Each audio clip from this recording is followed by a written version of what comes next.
grasping fingers. There was no birdsong. The silence wasn't the peaceful hush of a remote location. It was the suffocating, expectant silence of a theater just before the curtain rises on a tragedy. "Rachel?" Sarah nudged her arm. "You okay? You look like you've seen a ghost already, and we haven't even found the porch." "It's the air," Rachel murmured, her voice sounding unnaturally loud in the dead space. She reached up, touching her throat, feeling the sudden, frantic thrum of her own pulse. "Do you feel that? The pressure. It's like being underwater." Sarah's smile faltered. She dropped her bag, the metallic clang of a flashlight hitting the rocks echoing sharply. She looked toward the house, which sat atop the rise like a rotting molar in a dead man's jaw. The windows were hollow, jagged sockets reflecting no light, even though the sun was still high enough to cast shadows. "It's just isolation, Ratch," Sarah said, though her voice lacked conviction. She pulled her jacket tighter, despite the humidity. "We wanted an adventure, right? Urban exploration. Abandoned architecture. We're college students, not horror movie tropes. We don't go in there, get scared by a drafty window, and run back to the boat like terrified freshmen." "I don't think it's just the wind," Rachel replied, her eyes locked on the front door of the mansion. The wood was grayed by decades of salt air, but the doorframe seemed unnervingly intact, almost carved with a precision that bordered on the hostile. She took a step forward, then stopped. A ripple of static electricity danced across her skin, raising the fine hairs on her arms. It was a sensation she'd felt once before, years ago, a freak occurrence during a thunderstorm when she'd been standing near a downed power line. It was the smell of ozone, the taste of magnetic fields. "Sarah," Rachel said, her voice dropping to a whisper. "Look at the water." Sarah turned.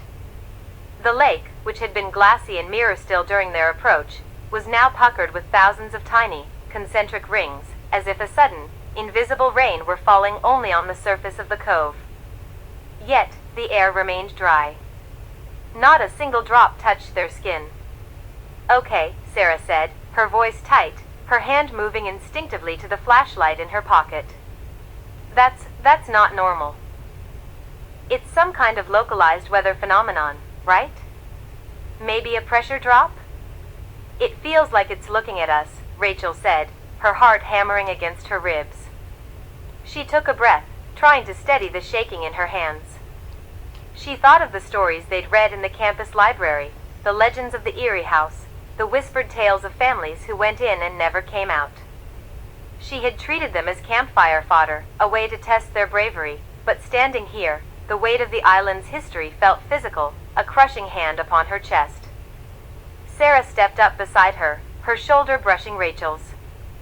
The contact was a lifeline, a grounded point of reality in a world that felt as though it were fraying at the edges.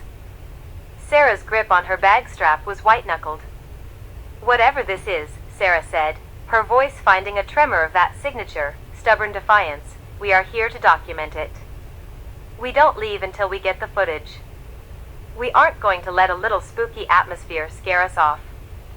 "I don't think it's just atmosphere," Rachel whispered, the words slipping out before she could check them. She felt a sudden, sharp clarity, a vision of the path ahead that was less a choice and more a descent. She looked at the house again. The dark, gaping doorway seemed to pulse, a hungry shadow waiting for them to cross the threshold. "We have to go back," Rachel said, turning to the boat. "Sarah, we need to go back to the dock. Now." But as she moved to pull the boat back into the water, she stopped. The oars were gone. The rope, which she had tied with a sailor's knot she'd practiced for a week, was lying on the gravel, frayed and severed as if by a razor-sharp blade.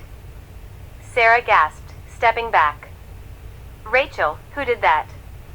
There was no one else on the island. There was no sound of footsteps, no rustle of fabric, no movement in the brush.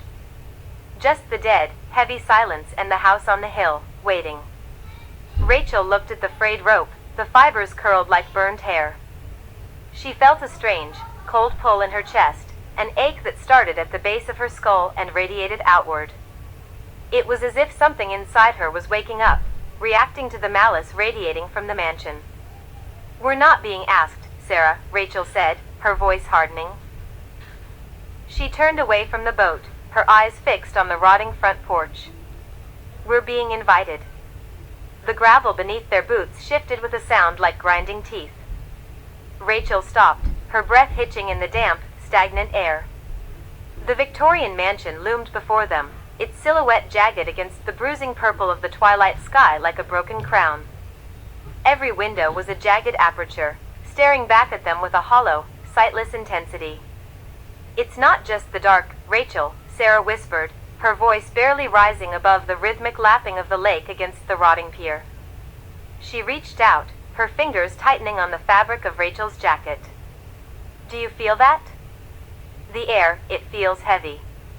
Like it's pressing down on us." Rachel nodded, though she couldn't find her voice. Her skin crawled, a prickly sensation tracing the line of her spine. She had spent the last 20 minutes trying to maintain a veneer of cynical detachment, joking about Jeff the Killer and the juvenile thrill of urban exploration, but the silence of the island had hollowed out her courage. It was a silence devoid of birds, crickets, or wind. It was a vacuum. "We shouldn't have come," Rachel finally managed, her voice trembling. "Let's just go back to the boat." "The rope was cut, Ratch. We can't just row back." Sarah took a shaky step forward, her eyes scanning the gnarled oak trees that crowded the perimeter of the mansion's overgrown lawn. "Besides, there's something wrong with the way the shadows are moving." "Look." Rachel looked. She squinted, her heart hammering against her ribs. Near the foundation of the house, where the ivy had choked the brickwork into a dark, suffocating embrace, the shadows seemed to possess a liquid, oily quality. They didn't retreat from the dying light, they seemed to pulse, expanding and contracting with a rhythmic, breathing motion. As they crept closer, the physical reality of the mansion began to warp at the edges of Rachel's vision. A flash of movement in a second-story window caught her eye, a pale, elongated face pressed against the glass, vanishing the moment she focused on it. She gasped, stumbling back and nearly knocking into Sarah. "Did you see that?" Rachel hissed, pointing toward the window. "I saw movement," Sarah said, her voice dropping to a jagged tremor. She pulled a heavy flashlight from her pack, the beam cutting through the gloom like a dying star. As the light hit the siding, the wood groaned, not the sound of settling architecture, but a low, vibrating hum that set Rachel's teeth on edge. The hallucinations began as a whisper. Rachel heard it first, a chorus of voices, muffled as if coming from deep underwater, chanting in a tongue that tasted like copper and old blood. She clutched her head, her nails digging into her scalp. "Sarah, stop it. Stop playing music on your phone." I don't have my phone out, Rachel. I'm holding the light." Sarah was shaking, the beam of her flashlight dancing erratically over the house. A sudden, sharp thud echoed from the porch, followed by the wet, rhythmic sound of footsteps. Slap. Drag. Slap. They spun around, but the porch was empty. Yet, the sound persisted, moving toward them, circling the periphery of their vision. Every time they turned to face the noise, the air grew colder, frost blossoming on the dead leaves at their feet. "We're being watched," Sarah whispered, her loyalty warring with the raw, primal instinct to run. She gripped Rachel's arm so hard it bruised. "It's not a haunt, Rachel. This feels deliberate. Like we're being herded," Rachel added, her voice dropping to a hollow resonance that sounded nothing like her own. The house seemed to lean toward them. The rot-heavy scent of stagnant water and ancient decay filled their nostrils. Rachel felt a tugging at the back of her mind, a subtle, invasive pressure that made her memories feel suddenly slippery. She looked at her own hands in the flashlight's glare and, for a fleeting, terrifying second, they seemed to shimmer, turning translucent, exposing veins that pulsed with a dark, violet light. She blinked, and the vision vanished, replaced by the mundane sight of her own pale, trembling fingers. "I'm losing it," Rachel murmured, a sob catching in her throat. "Sarah, I swear, I just saw, my own blood wasn't red." "Don't," Sarah warned, her voice hardening with protective steel. She stepped in front of Rachel, leveling the light toward the dark maw of the front entrance. "Don't you dare let this place get inside your head. That's what it wants. It's testing us. We stay together. We don't look at the shadows, we don't listen to the voices. We just move. And if we can't get out?" Rachel asked, the skepticism she brought to the island finally shattering. Sarah didn't answer. She only stepped forward, her movements rigid, her eyes fixed on the heavy oak doors that stood slightly ajar, inviting them into the belly of the beast. As they neared the threshold, the world tilted. The front door, which had been splintered and aged a moment ago, appeared, for a split second, to be brand new, polished, dark wood, humming with a low-frequency magic that made Rachel's nose begin to bleed. The scent of ozone and iron spiked, overpowering the smell of the damp woods. "Sarah, wait," Rachel choked out, wiping the blood from her lip with the back of her hand. Her hand came away dark, blacker than the night, shimmering with an iridescent, oily sheen. She stared at it in horror. "Sarah, look at me." Sarah turned, her face pale, her eyes wide with a mixture of terror and fierce, unwavering love. "We're going to get through this. Whatever this is, we're doing it together." But as Sarah reached out to take Rachel's hand, the air between them shimmered like heat haze on asphalt. A shadow detached itself from the porch eaves, not a cast shadow, but a physical mass of darkness that coiled around the doorframe. It watched them. It was a predator waiting for the prey to walk into the trap, its presence so overwhelming that the very laws of physics seemed to bend around it. The voices returned, no longer whispers, but a synchronized, cacophonous roar that filled the garden. The house groaned, the structure shifting with a mechanical precision that suggested it was not just a home, but a living, breathing mechanism designed for consumption. "The doors," Sarah whispered, pointing. The front doors swung open on their own, revealing a hallway that stretched back far longer than the exterior dimensions of the house should have allowed. It was a corridor of flickering, dying gaslight, where the wallpaper peeled away like dead skin to reveal dark, pulsing veins beneath the plaster. "We have to go in," Rachel said, her voice sounding strangely devoid of fear now, replaced by a cold, hollow curiosity that she couldn't explain. "It's calling for us, Sarah." "Not for me. For us." Sarah grabbed her hand, their fingers locking with a finality that signaled the end of their old lives. Together, they took the first step onto the threshold of the abyss. As their feet touched the floorboards, the heavy oak doors slammed shut behind them with the finality of a coffin lid, plunging them into a darkness that felt like a familiar, long-lost home. The oak doors groaned, a sound like grinding bone, as they yielded to the pressure of Rachel's shoulder. They didn't swing open so much as dissolve into the gloom of the foyer. "God," Sarah whispered, her voice tight, hitching in her throat as she stepped across the threshold. "Did you feel that? The air, it's like walking into a meat locker." Rachel didn't answer immediately. She stood on the threshold, her flashlight beam cutting a frantic, jittery arc through the interior. According to the blueprint they'd etched into their minds from the realtor's archival sketches, there should have been a staircase immediately to the left, leading to the parlor. Instead, the flashlight hit a wall of rotting velvet curtains that hadn't been there a second ago. "Sarah," Rachel said, her voice dropping to a tremor. "Look at the floorboards." The hallway, which should have been straight, curled like a dry spine. The wood beneath their boots felt soft, porous, as if the house were exhaling a damp, necrotic warmth. "We came in through the center, right?" Sarah gripped her camera so tightly her knuckles were white. "The door is behind us." "Look, the door is right." Sarah spun around. The door they had just breached was gone. In its place stood a tall, narrow mirror framed in tarnished silver, reflecting the foyer back at them, but with a horrifying distortion. In the reflection, the house was pristine, candlelit, and crowded with figures that stood perfectly still, their faces obscured by deep, velvet hoods. "Don't look at it," Rachel hissed, grabbing Sarah's arm. Her skin was freezing, a residual effect of the island's unnatural chill. "It's a trick. It's just the house. Old buildings do that. Settling.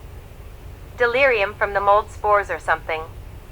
"Mold doesn't build walls, Rachel," Sarah shrieked, then clamped a hand over her mouth. Her own voice sounded thin, swallowed by the oppressive height of the ceiling. Above them, the chandelier, a jagged, rusted mess of iron and crystals, seemed to pulse. Every time the shadows shifted, the geometry of the room felt like it was rearranging itself, sliding like a deck of cards. A hallway opened up where a wall had stood, then clicked shut with the sound of a heavy bolt sliding home. "We need to get to the stairs," Rachel said, her instincts overriding the terror that threatened to liquefy her knees. She felt a strange buzzing at the base of her skull, a static charge that seemed to hum in sync with the house's heartbeat. "If we can get to the second floor, we can see the layout from above. Get our bearings." "The stairs are moving, Rachel. I swear, every time I blink, they're further away." "Then keep your eyes open," Rachel snapped, the sharpness of her tone surprising even her. She pulled Sarah forward, deeper into the maw of the house. The air grew heavy with the scent of ozone and iron, the metallic tang of old blood. They passed a dining room where the long, mahogany table was set for a feast that had long since rotted into gray dust. Yet, as they passed, the shadows on the wall seemed to lengthen, dancing in a rhythm that didn't match the flickers of their flashlights. Clack. Clack. Clack. The sound of footsteps, slow, deliberate, and impossibly heavy, echoed from the floor above. Sarah froze, the beam of her flashlight trembling toward the ceiling. "There's someone here. Someone is walking up there." "Probably the owner," Rachel whispered, though she didn't believe it. The owner had died in the 1920s. "That was not a human step," Sarah replied, her voice trembling. "It sounded like hooves on hardwood." Rachel felt the static at the base of her neck flare into a sharp, piercing migraine. The walls of the room seemed to lean inward, the wallpaper peeling away in long, wet strips like flayed skin. The house wasn't just a building, it was an organ. A stomach. And they were currently being digested. "We need to find the exit," Rachel whispered. "Forget the floor plan. We head for the largest window. We break it, we jump, we run for the boat." "The boat is gone, Rachel. The rope was cut. Then we swim." As if in response to her defiance, the foyer they had just traversed began to warp and stretch. The distance to the next doorway, a heavy, arched entryway leading to what looked like a library, suddenly ballooned. It felt like walking through deep water, the air thickening into a gel-like substance that made every step a labor. Click. The sound came again, closer now. Right behind the library wall. Rachel felt an icy spike of dread. The architecture wasn't just shifting to confuse them, it was funneling them. It was moving them like pawns on a board, forcing them toward a specific room, a specific junction. "Do you smell that?" Sarah whispered, recoiling. The smell of ozone was gone, replaced by the cloying, sickly sweet perfume of lilies and the sharp, coppery stench of a slaughterhouse. "Rachel, look." Sarah pointed toward the library entrance. A shadow detached itself from the gloom. It wasn't a trick of the light. It was tall, impossibly lean, draped in a coat that seemed to absorb the light of their flashlights. The figure stepped into the threshold, its movements fluid, predatory, and entirely too fast to be human. It was Mark. He didn't speak. He didn't even look at them directly at first. He stood there, his red hair vivid even in the dim light, his eyes reflecting the flashlights like a cat's, a piercing, bioluminescent gold.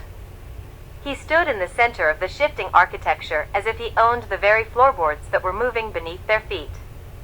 "You're early," Mark said, his voice a low, melodic lilt, an Irish accent that sounded like a velvet knife. Rachel stepped in front of Sarah, her hand instinctively going to the small, decorative knife she'd clipped to her belt, a useless trinket for a threat of this magnitude. "Who are you?" Rachel demanded, her voice cracking. "How do you know the house is moving?" Mark tilted his head, a gesture of mock curiosity. The hallway behind him seemed to vanish, replaced by a solid wall of shadows, sealing off their retreat. "The house doesn't move," Mark said softly, stepping closer. The floorboards didn't creak under his weight. "You're simply finally starting to see it as it truly is. A cage for the curious.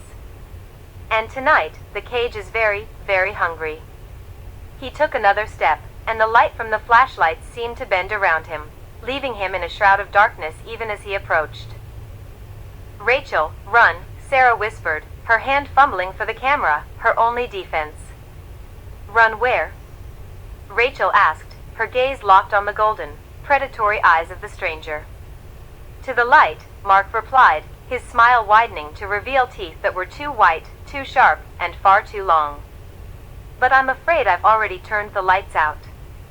The chandelier above them shattered. The darkness didn't just rush in, it felt like a physical weight, crushing the air from their lungs as the last of the light died. In the sudden, total blackness, the only thing Rachel could hear was the ragged, terrified breathing of her best friend, and the rhythmic, hungry clicking of Mark's boots as he closed the distance.